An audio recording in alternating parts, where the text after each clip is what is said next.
আসসালামু আলাইকুম দর্শক, টিভারভিউ থেকে সবাইকে স্বাগতম জানাচ্ছি। আজকে ছোটখাটো একটা জিনিস নিয়ে আপনাদের সাথে আলোচনা করবো। আমি প্রচুর পরিমাণে মেসেজ কমেন্ট পাই, এই যে চ্যানেল মনিটাইজ হচ্ছে না। ভাই, আমার আগের চ্যানেলে আমি আগে রিউজ কন্টেন্ট ইউজ করেছি, কপিরাইট কন্টেন্ট ইউজ করেছি, বাট এখন ভালো কন্টেন্ট দিচ্ছি, বা এখন ওই ভিডিওগুলো ফালাই দিয়ে আমি নতুন করে ভালো করে কন্টেন্ট আপলোড করছি, তারপরেও চ্যানেল আন্ডার রিভিউ মনিটাইজ দিচ্ছে না, তারা রিজেক্ট করে দিচ্ছে। কেন দিচ্ছে মূলত? আর নতুন যারা ইউটিউবিং করছেন বা শুরু করতে যাচ্ছেন, মানে যারা এখনও মনিটাইজেশনে অ্যাপ্লাই করেছেন কিন্তু মনিটাইজেশন পাচ্ছেন না, এবং যারা করতে চাচ্ছেন তাদের উদ্দেশ্যে কিছু কথা বলবো এই ভিডিওতে।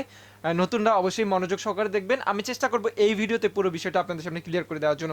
ফার্স্ট অফ অল, যারা মনিটাইজেশনের জন্য অ্যাপ্লাই করছেন পাচ্ছেন না, এক নম্বরে আপনার চ্যানেলের সমস্যা থাকতে পারে। আপনি একটু খেয়াল করবেন, আমি প্রত্যেক ভিডিওতেই বলি যে ভাইয়া, ইউটিউবকে রিভিউ দেওয়ার আগে আপনি নিজে একবার আপনার চ্যানেলটা রিভিউ করুন যে আপনি নিজের দিক থেকে ইউনিক আছেন কি না। আমি আবারও বলছি, ইউটিউবকে আপনার চ্যানেলটি রিভিউ দেওয়ার আগে আপনার চ্যানেলটি আপনি একবার রিভিউ করে নেন যে আপনি নিজে থেকে ইউনিক আছেন কি না। তো এখানে একটা কথা না বললেই নয়, আমরা যখন ইউটিউবকে রিভিউ দিই তখন দেখা যায় যে আমাদের চ্যানেলে পূর্বে অনেকদিন আগে আমি হয়তোবা আমার চ্যানেলে কমিউনিটির বিরুদ্ধে বা কপিরাইট কারো কোনো ভিডিও আমার ভিডিওর সাথে জোড়াতালি দিয়ে আপলোড করেছিলাম। এই ধরনের সমস্যা কিন্তু থাকতে পারে। সো আমার মনেও নাও থাকতে পারে, কারণ কোনো কোনো চ্যানেলে 6 মাস 1 বছর আগে থেকে শুরু করেছেন, বা তখন অতটা বুঝতেন না ইউটিউবের রুলস। তো ওই ভিডিওগুলো একটু দেখেন, দেখে আপনি এডিট বা ডিলিট করতে পারেন, বা টাইটেল ট্যাগ থাম্বনেল বিভিন্ন কিছু একটু পরিবর্তন আনতে পারেন। আপনি আনলে হয়তো বা আপনার মনিটাইজেশনের জন্য অ্যাপ্রুভ হবে, অথবা এই যে ভোগান্তিটা আপনি পার করছেন সেটা হয়তো বা আপনার আর করতে হবে না। সেকেন্ডলি হচ্ছে, আমি আগে রিউজ কন্টেন্ট বা কপিরাইট কন্টেন্ট ইউজ করতাম, কমেন্টের বিরুদ্ধে কন্টেন্ট ইউজ করতাম, করে সাবস্ক্রাইবার গেইন করেছি, ওয়াচ টাইম গেইন করেছি, করার পর এখন আমি ভালোভাবে আবার কাজ করছি। এখন ভালোভাবে কাজ করার পরেও অ্যাপ্লাই করার পর আমার দেখাচ্ছে যে মনিটাইজেশনের জন্য ওয়াচ টাইম এবং সাবস্ক্রাইবার গেইন হয়েছে, কিন্তু আমার মনিটাইজেশন দিচ্ছে না। সো এইখানে একটা জিনিস আপনারা নোট করে নেবেন, আমি জোর দিয়ে বলছি এই কথাটা, সেটা হচ্ছে যে আপনি ভিডিও ডিলিট করার পর যদি আপনি ভালো ভিডিও দিয়ে মনিটাইজেশনের জন্য অ্যাপ্লাই করেন, অথবা মনিটাইজেশন রিজেক্ট হওয়ার পর আপনার আগের ইউজ কন্টেন্টগুলো ডিলিট করে দিয়ে আপনি নতুন করে কাজ শুরু করে আবার যদি অ্যাপ্লাই করেন, সেক্ষেত্রে আপনার নতুন ভিডিও দিয়ে 1000 সাবস্ক্রাইবার এবং 4000 ঘন্টা ওয়াচ টাইম পুনরায় পূরণ হতে হবে। আপনার ড্যাশবোর্ডে হয়তো বা দেখাবে আপনার সাবস্ক্রাইবার কমপ্লিট, ওয়াচ টাইমও কমপ্লিট, বাট আপনার ডিলিটেড ভিডিও দিয়ে কিন্তু ইউটিউবে নতুন আপডেটের ফলে ডিলিটেড বা প্রাইভেট করা কোনো ভিডিওর ওয়াচ টাইম দিয়ে কিন্তু আপনার মনিটাইজেশন এনেবল হবে না।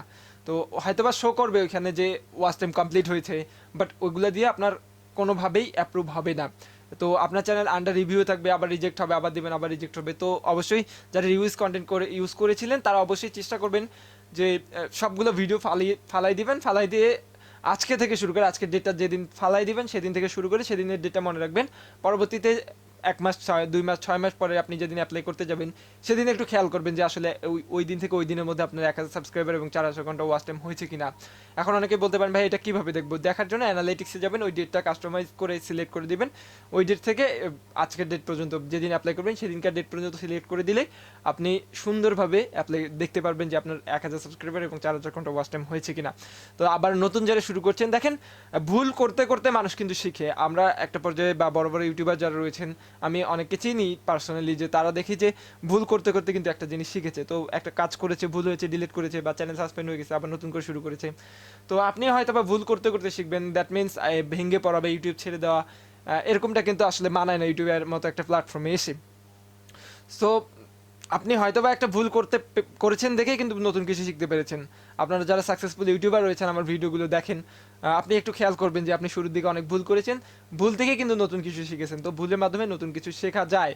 তো নতুন যারা শুরু করছেন অবশ্যই আপনারা নিজের ভালো কোয়ালিটি কন্টেন্ট আপলোড করেন। নিজের কন্টেন্টে হয়তো বা আপনারা সেলিব্রিটি না, আমরা সেলিব্রিটি না, বা আমাদেরকে বেশি মানুষ চিনে না, আমাদের ভিডিওকে সার্চ দিয়ে দেখে না, হয়তো বা একটু সময় লাগবে কন্টেন্ট গ্রো করতে, বা নিজের কোয়ালিটিটা যেহেতু পিছন থেকে কেউ সাপোর্ট করতেছে না, ভিডিও কেমন হচ্ছে বুঝতেছি না, তো একটু সময় লাগবে গ্রো করতে। তো অবশ্যই এই সময়টা ধৈর্য ধরে কাজ করলে ইনশাল্লাহ আমরা সাকসেস হয়ে যাব। নতুন যারা কাজ করছেন ইউনিক কন্টেন্ট নিয়ে কাজ করবেন, কপিরাইট এবং কমিউনিটি গাইডলাইন ভাঙ্গা থেকে দূরে থাকবেন।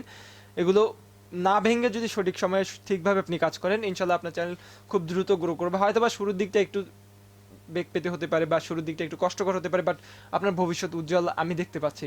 তো দর্শক, আমি চেষ্টা করলাম এই ভিডিওতে পুরো বিষয়টি আপনাদের সামনে ক্লিয়ার করে দেওয়ার জন্য। যাদের মনিটাইজ আন্ডার রিভিউ বা যাদের মনিটাইজেশনের জন্য অ্যাপ্লাই করবেন ভাবছেন, তো তাদের যে প্রশ্নগুলো ছিল, অর্থাৎ যাদের এখনও মনিটাইজ হয়নি চ্যানেল, তাদের যে প্রশ্নগুলো ছিল আমি মোটামুটি ক্লিয়ার করে দেওয়ার চেষ্টা করলাম। ভিডিওটি ভালো লাগলে অবশ্যই একটি লাইক দেবেন, কমেন্টে জানাতে ভুলবেন না আপনার মূল্যবান মতামত। দেখা হবে পরবর্তী কোনো ভিডিওতে। আপনি যদি আমাদের চ্যানেলের নতুন দর্শক হয়ে থাকেন, তাহলে এরকম ভিডিও প্রত্যেকদিন পাওয়ার জন্য অবশ্যই আমাদের চ্যানেলটি সাবস্ক্রাইব করবেন। সবাই ভালো থাকবেন, সুস্থ থাকবেন, আল্লাহ হাফিজ।